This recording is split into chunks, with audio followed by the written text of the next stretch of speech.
Wills Made Simple, the Complete Bridelawyer Guide, Part 1. Do you really need a will? Wills Made Simple with Bridelawyer. Hi everyone, I'm Morgan, co-founder of Bridelawyer, and today we are talking about something that most people avoid harder than cleaning out that junk drawer or responding to that group chat from 2016. We are talking about wills. I know. Nobody wants to think about it. It feels heavy, feels dark, feels like something that you do when you're perhaps 87 years old and knitting sweaters for your cats and labeling Tupperware in your spare time. But here's the truth. Most of the anxiety people have around wills comes from not understanding what they actually are and imagining something far scarier and more dramatic than the reality. So over the next 3 episodes, I'm going to walk you through the entire topic in a way that is simple, calm, relatable, and totally doable. Not depressing, not overwhelming, not fight-starting, not I'll deal with it when I'm old, just approachable. This 3-part series is called Wills Made Simple, the Complete Bridelawyer Guide. And here's what we are going to be covering. 1, why you need a will today. 2, why people put it off and why they really shouldn't. 3, what happens if you don't have one? 4, real life situations where a will is essential. 5, how a will actually, how it works. 6, and how to get one prepared without stress. By the end of this series, you are going to feel empowered, not anxious, prepared, not overwhelmed, and honestly, proud of yourself for doing something that most adults keep avoiding. So let's jump in. What is a will really? A will is not a dramatic movie moment. A will is not a, I'm dying, I need my lawyer situation. A will is simply a binding legal document that says who gets your assets, who doesn't get your assets, who handles things when you are gone, what happens to your personal items, and yes, even how you want to be buried or remembered. Think of it as your voice when you're not here to speak. A will gives clarity. It gives direction. It protects your wishes. And it prevents chaos. And I know that line, your voice when you're not here, sounds dramatic. But it's actually very grounding because when people pass away without instructions, the confusion, uncertainty, and fractured relationships that follow can be devastating. Not because people are greedy, although you'd be surprised what us lawyers see, but usually because grief brings out emotion, and emotion brings out conflict. We often see the most loving siblings get into big battles over their parents' estates. It's more than just money, property, and belongings. There's deep-seated stuff there, and you can prevent almost all of it with one well-written document. The default rules. What happens if you don't have a will? Now, here's where things get important. Every state has what's called intestacy laws, meaning the rules the state uses to divide your assets if you don't have a valid will or trust. These laws are ancient. Some date back to times when people rode horses to court. Life expectancy was 45 years old, and women literally could not inherit, and even though the laws have been updated, the underlying logic is still the same. Bloodlines first, relationships second. The problem? The default rules rarely match your actual wishes. Let me give you a real-life example we see all the time. Let's say you're unmarried, no kids. Most states say everything goes to your parents. But what if you're not speaking to one of your parents? You're closer to your siblings. Your parents are financially comfortable. Or your best friend is like a sister to you. The law doesn't care. The law does not know your relationships. It doesn't know the dynamics.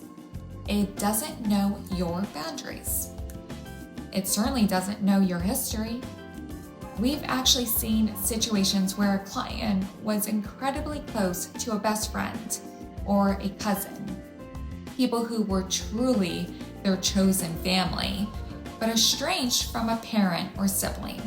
And when they passed without a will, everything legally went to the estranged relative they hadn't even spoken to in years. Not because that person was the right choice, but because the law didn't know any differently. A will would have changed everything. A will knows because you put it there. And that is why this matters. A quick word about taxes. Now, I'm not going to take you through tax textbook. We're Bridelawyer, not TurboTax, but this is important. If your children inherit your assets, in many states, they pay 0 inheritance tax. If your best friend inherits, they might pay up to 40%. So imagine you leave your best friend $10,000. The government takes $4,000 and your best friend gets $6,000. Not because you didn't love them, but because your will didn't make a better plan. This is why having a good attorney properly prepare your will matters. It's not just about money, it's about meaning. This part, honestly, is what gets me the most. When we talk about wills, everyone thinks about big ticket assets, houses, banks, accounts, investments. But the thing is, that devastate families after a death are usually the small things, the emotional things, the meaningful things, the things that only you know matter. Let me tell you a personal story. So my mom, who many of you know is the other half of Bridelawyer, has this old wooden barometer that her dad kept on his dresser, and she now keeps it on hers. She told me, it doesn't even work. I have no idea when it last did. I look at it every single day and think of him. That's not in a bank account. That's certainly not in any investment portfolio.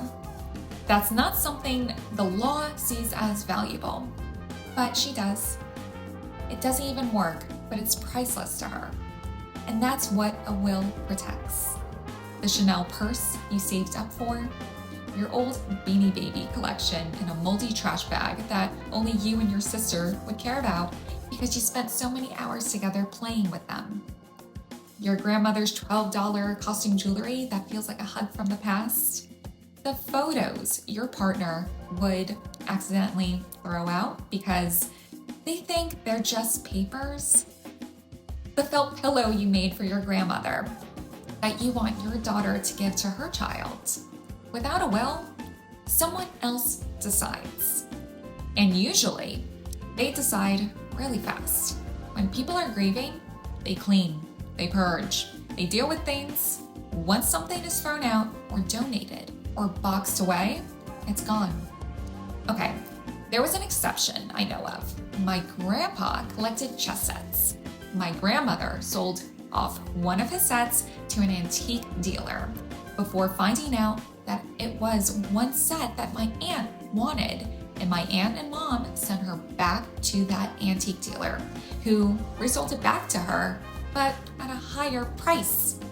A will protects the meaning behind your life, not just the money. So why don't people just do it? It's simple. People hate thinking about death. We pretend if I don't think about it, it won't happen. If I skip it, I'm too young for this. I'm healthy, I don't need to. Or we'll get it after the wedding, after the baby, after the second baby, after the move, after vacation. And my personal favorite we see all the time when they whisper in their heads, I'll do it before I go on my next plane trip. So why is it always a plane? People drive every single day. But the second the Delta confirmation email comes their way, everyone is rushing to write a will on a napkin. And listen, no judgment here. My own clients do this too. We see this constantly. But, the truth is, avoiding a will doesn't prevent anything. It doesn't delay anything. It doesn't protect you from anything. It just prevents clarity. Because when you don't choose, the law chooses for you. And the law is not personal. So let's talk about some stats. Here's what people actually do. So 2/3 of Americans don't have a will. Nearly 80% of millennials don't have one. Even half of parents with minor children have no will. The number one reason people give is, I don't want to think about it. Number two reason is, I don't know where to start. And the funniest, but most human statistic, there's a massive spike in will creation right before holidays, vacations, major surgeries, weddings, because that's when people realize, life happens. Horror stories we all see online and in the news. We don't talk about this to scare you. We talk about it because it's real. Even, the stories you see on the news, a bride on her way to her wedding, a bachelorette trip that turns tragic, a honeymoon, accident, a freak medical emergency, a sudden illness, a random accident on vacation. These stories go viral because they're rare, but they're not impossible. And when there's no will, grief is the only first layer of pain. The mess that follows is enormous. People don't know what to do. They don't know what they wanted. They certainly don't know who should take what and who should be in charge. Family members argue, friends feel lost, partners feel helpless. A will removes all that chaos so people can focus on grieving, not guessing. So think of it this way. You might not care what happens to your stuff. You might think, I'll be gone. Let them deal with it. But the people you love, the people left behind, they care. A will is an act of love, an act of organization, an act of clarity. It prevents fights, resentment, misinterpretation, legal battles, hurt feelings, bad decisions, and the wrong people stepping in. A will says, I care enough about you to make this easier. And one more crucial point. Who handles your estate if you do not have a will? Well, the court chooses someone. Or the loudest person steps forward. Or the least equipped person volunteers. Or an estranged relative shows up. Or someone you absolutely wouldn't choose takes over. That person becomes responsible for accessing your bank accounts, paying your bills, contacting relatives, distributing assets, handling your personal property, making decisions that should have been yours with a will. You choose a first choice, a backup, and even a second backup because life happens. You choose who respects your wishes. You choose who manages your estate with care. So think of it this way. You might not care what happens to your stuff. You might think, I'll be gone. Let them deal with it. But the people you love, the people left behind, they care. A will is an act of love, an act of organization, an act of clarity. It prevents fights, resentment, misinterpretation, legal battles, hurt feelings, bad decisions, and the wrong people stepping in. A will says, I care enough about you to make this easier. And one more crucial point. Who handles your estate if you do not have a will? Well, the court chooses someone, or the loudest person steps forward, or the least equipped person volunteers, or an estranged relative shows up, or someone you absolutely wouldn't choose takes over. That person becomes responsible for accessing your bank accounts and accounts, paying your bills, contacting relatives, distributing assets, handling your personal property, making decisions that should have been yours with a will. You choose a first choice, a backup, and even a second backup because life happens. You choose who respects your wishes. You choose who manages your estate with care, and you choose who and what really happens when you don't have one. In part 2, we'll go deeper into the actual process the court follows when you don't have a will, and the real, messy, and emotional scenarios that unfold. So, I'm Morgan Weil from Bridelawyer. If part 1 made wills feel a little less scary and a lot more doable, stay with me.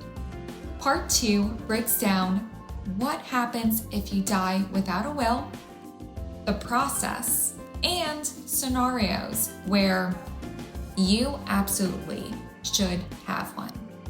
Subscribe, visit bridelawyer.com, and come back for part 2. You're already doing something incredible for your future self.